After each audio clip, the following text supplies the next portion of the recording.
G'day folks, welcome to the channel that helps you to tell the difference between truth and error. In this video, I want to play you a clip where the greedy prosperity preacher Robert Morris takes a beautiful passage that's all about Jesus in the book of Exodus and twists it to make it all about tithing and money and giving and so forth. And he goes so far as to say that if you don't tithe, your washing machine's going to pack up, your car's going to break down, and you're going to lose your job. This is a ridiculous statement from Robert Morris. And what I want to do is I want to play it to you. And as we go along, I want to correct his misunderstanding of the passage, because he thinks that this is all about tithing, but this is actually a picture of Christ who sacrificed himself on our behalf on the cross. Let's get right into it. Here's this clip from Robert Morris. So Exodus chapter 13, verse 1, then the Lord spoke to Moses saying,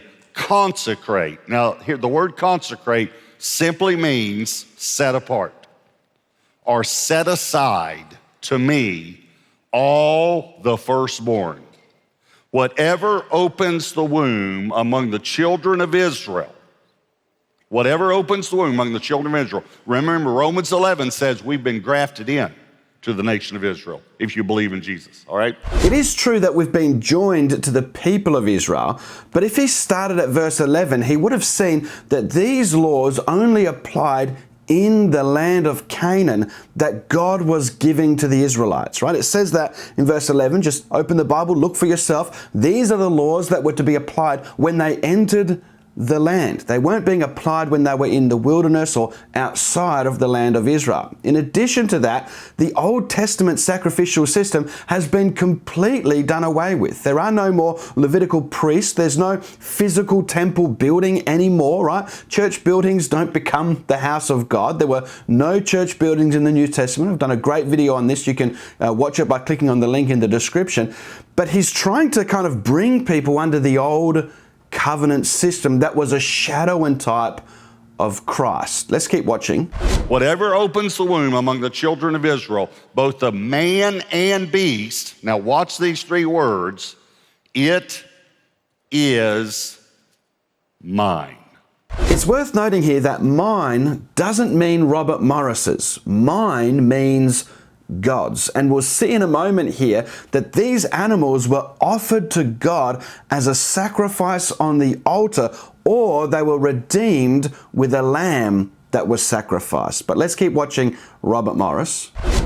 In other words, set it aside because it belongs to me. So there's a principle here. And that's what I'm trying to get us to understand. Here again, Robert Morris is making another mistake. This is not a principle about giving. This is typology. This is a type and shadow of the sacrifice of Christ. It's got nothing to do with giving money to your local church. But let's keep watching this false teacher.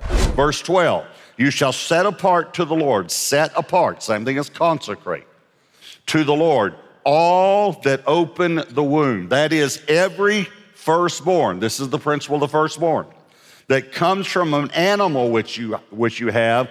The males shall be the Lord's. In other words, shall belong to God. Notice here that it says the males shall be the Lord's. If this was about tithing, it wouldn't matter whether it was male or female. But this has got nothing to do with tithing or giving or anything like that. This is a type and shadow of Christ, the firstborn, who came and offered himself on the cross for our sins, right? If you had a firstborn female, then you didn't have to offer it at all. But every firstborn of a donkey, and I'll explain all this in a moment, you shall redeem, that means buy it back so you can use it, with a lamb.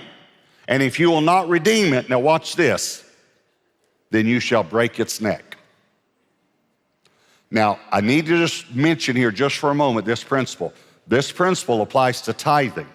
No, this has got nothing to do with tithing. And what he's saying is the first 10%, we're going to get to this, is set aside or set apart for me. But if you won't return it to the house of God, you're going to lose it anyway. So you can bring it to the house of God and the 90% can be blessed, or you can keep it in your bank account and it'll still go out of your bank account when your washing machine breaks, or your car breaks, or you lose your job. Please hear me, this is important. Wouldn't you rather return the first 10% to God and have all of your finances blessed, or lose it anyway and have all of your finances cursed? I mean, you'd rather be blessed. There you go. You answer. I asked the question, you answered it. Thank you very much. I'd rather be blessed. Robert Morris is completely wrong. This has nothing to do with tithing. Now, I'll explain to you in a moment why the donkey's neck was to be broken, but first let me prove to you that this has nothing to do with tithing. First of all, this couldn't have been a yearly thing, because when you look at the offspring of, say, a sheep or a goat or an oxen or a donkey, you're going to get 1 or 2, maybe 3 in a year, right? You're not going to get 10 in a year from one mother. That's extremely unlikely, if not impossible. So it had to be something over the lifespan of the animal, of the mother. And really, you know, a female could have anything from 0 to 20 plus offspring over the course of their life. So this has got nothing to do with 10%, absolutely nothing to do with 10%. Also, notice as well that we've already pointed out that this is only the males, right? So if a mother never has a male, then you will never offer a firstborn from that mother. So again, this is a good indication that this has got nothing to do with tithing. Another thing that you have to consider is that tithes were never offered as a burnt offering, yet these were. Let me prove that to you. If you go to Numbers chapter 18, and this is like a companion text to Exodus 13. It says in verse 17 here, "But the firstborn of an ox, or the firstborn of a sheep, or the firstborn of a goat, you shall not redeem. They are holy. You shall splash their blood on the altar, and shall offer up their fat in smoke as an offering by fire for a smoothing aroma to Yahweh." So here the firstborn of the sheep, the firstborn of the goat, and the firstborn of the oxen were to be offered as a sacrifice on the altar. But the tithes were never offered as a sacrifice on the altar. They were always taken to the Levitical storehouse. And no, your local church does not replace the Levitical storehouse.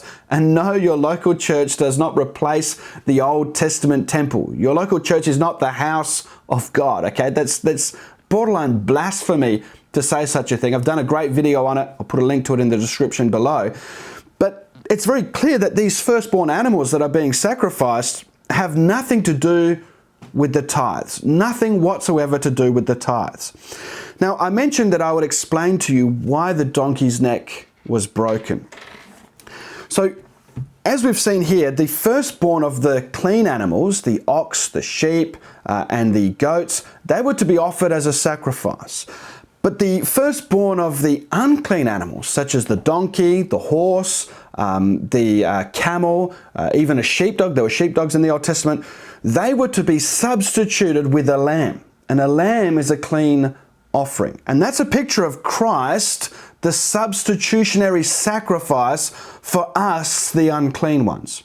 And if you don't redeem the donkey with a lamb, you are to break its neck.